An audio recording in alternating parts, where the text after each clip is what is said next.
Nah teruskan. Artinya apa itu jago kandang? Yang kuat loh. Ini aja nggak berani tampil ngomong. Susah bener. Ayo, apa itu jago kandang? Kuat di dalam kayak di luar. Iya. Yang kuat. Hah? Yang kuat. Kuat di dalam kayak di luar. Loh, iya betul. Tepuk tangan. Tidak. Iya, jago kandang itu beraninya di dalam, kuar-kuar di dalam, keok di luar. Saudara, satu kali salah satu anak kami namanya Ronald, dia tuh dapat ide luar biasa waktu saya ngajar bagaimana kita menghadapi tantangan dunia ini. Tiba-tiba dia muncul satu kata, satu kalimat. Coba saudara, pasti semua orang ngerti. Dan saya dapat hal yang sangat indah dari Ronald itu.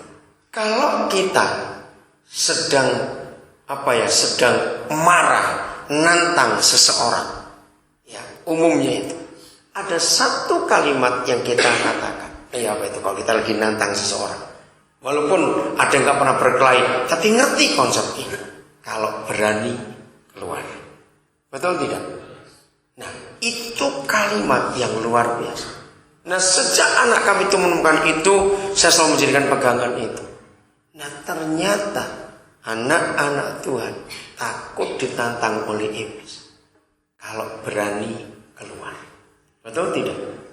Walaupun itu cenderung ke negatif, tapi kok kita pakai dengan Injil, itu tidak negatif. Betul tidak? Kalau berani, ayo di luar. Jangan berani cuma di dalam saja. Maaf, saya kembali lagi. Di dalam pun masih penakut. No, betul tidak? Dalam hal apa penakut tadi saya bilang? Untuk maju aja gak berani. Ini kan lebih nemen dari jago kandang gobloknya. Maaf. Loh betul tidak? Di dalam rumah sendiri aja kita masih takut-takut. Lah terus beraninya di mana? Di WC. Lebih terlalu itu. Jadi berani tampil, harus berani ngomong. Maka itu sekarang ini beberapa gereja, ya, kalau saudara pernah dengar Pak Yakub Esra, saya kenal baik dia. Dari dia masih kuliah, saya kenal baik. Sekarang Tuhan pakai dia dalam perusahaan yang dia pimpin. Bukan perusahaan apa, dia melatih orang. Sekarang ini berapa departemen di negara kita pakai timnya Pak Yakub Esra, dan itu bagus sekali. Kalau perlu saudara panggil dia, ada timnya untuk berani melatih kita, berani tampil, gak takut-takut lagi. Sekarang Pak Yakub Esra sudah termasuk ranking atas di Indonesia ini, baik sebagai motivator speaker, sebagai pemberdayaan sumber daya manusia, dan banyak lagi yang Tuhan kerjakan lewat dia. Mereka suami istri dengan timnya dipakai Tuhan luar biasa.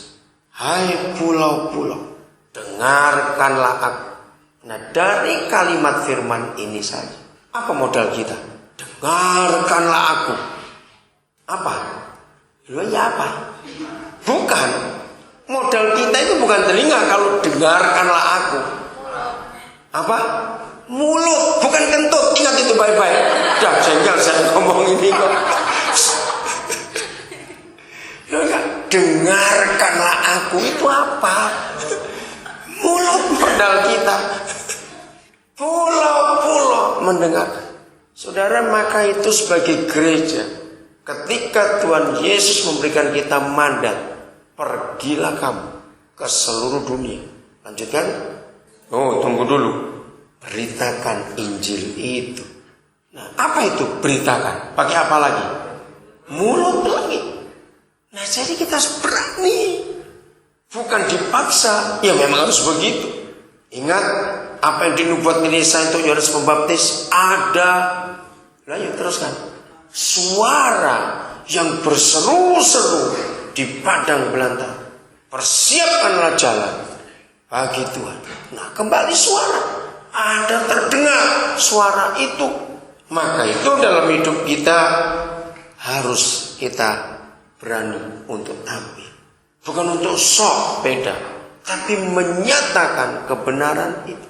Coba seorang baca dulu Ulangan 32 ayat 1. Saya kagum kepada apa yang Tuhan berikan hikmat kepada Musa. Nah, di sini saudara sebagai gereja, kita tuh harus berani. Ulangan 32. Salah seorang baca ayat 1. Ayo saya baca boleh? Masalah telingamu helang itu. Tunggu dulu. Musa ngomong kepada siapa? Langit diajak ngomong. Pasanglah telingamu, hai langit. Jadi Musa harus apa? Bicara, bersuara. Lanjut. Aku mau berbicara. Ya itu, aku mau berbicara. Langit diajak ngomong. Terus? Dan baiklah bumi mendengarkan. Nah, bumi juga dianggap punya telinga. Saudara, bagi anak-anak Tuhan yang terlibat dalam pertanian, ya maka ayat ini jadi pegangan mereka. Setiap kali mereka mengolah tanah, itu tanah dikatakan dengan firman, engkau harus subur, engkau harus menghasilkan banyak. Dan itu kekuatan yang luar biasa. Saudara boleh pakai untuk saudara usaha. Lanjutkan lagi, belum selesai. Langit suruh dengar, bumi juga suruh dengar, terus Mudah-mudahan pengajaranku menitik laksana hujan. ya, jadi lihat, Musa memakai bahasa manusia, mudah-mudahan. Saudara, ternyata kalau kita mengatakan firman kepada langit, langit itu menerima, maka datanglah hujan. Dan hujan itu membuat tanah itu subur. Hebat gak kebenaran ini? Lanjut lagi. Perkataanku menetes laksanaanku. Ya. Ayat 1 sudah selesai? Ya. Ayat 2-nya coba lanjutkan. Laksana hujan bernaik ke atas tunas muda. Ya. Dan laksana virus hujan ke atas tumbuh. Jadi saudara, kalau mulut kita diurapi, karena kita tahu, kalau mulut kita diurapi iblis juga, hasilnya jahat tidak itu saudara? Nah itu kebalikannya.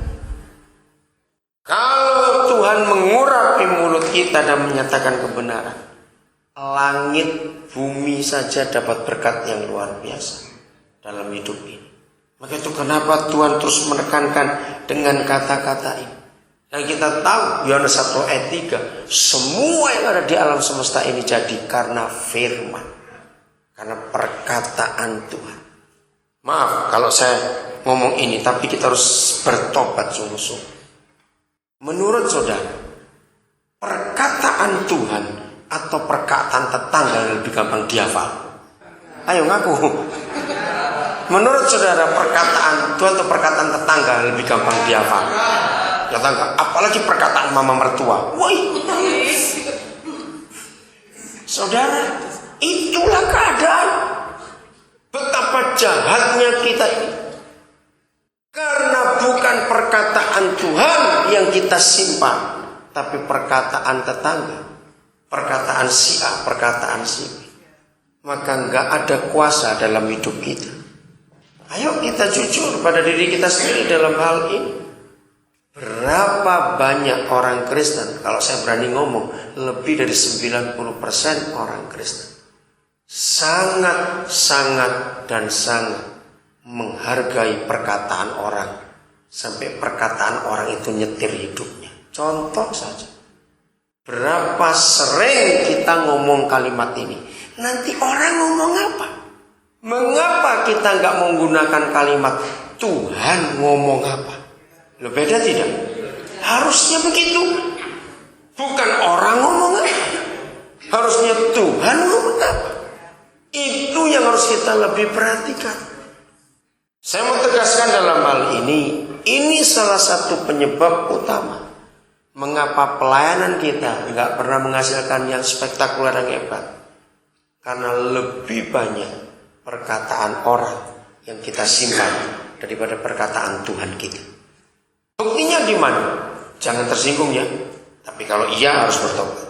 Buktinya, kenapa firman Tuhan lebih susah kita hafal, tapi omongan orang lebih gampang kita ingat? Betul tidak? Harus kan? Coba, apa firman Tuhan 2 bulan yang lalu, minggu kedua? Kan garuk. Coba omongan tetangga 16 tahun yang lalu, itu masih hafal sudah. Betul tidak? Bayangkan. Yang lebih celal lagi, tetangganya sudah mati 14 tahun yang lalu. Waduh, ini terlalu betul ini orang Kristen ini. Kenapa sih tertawakan?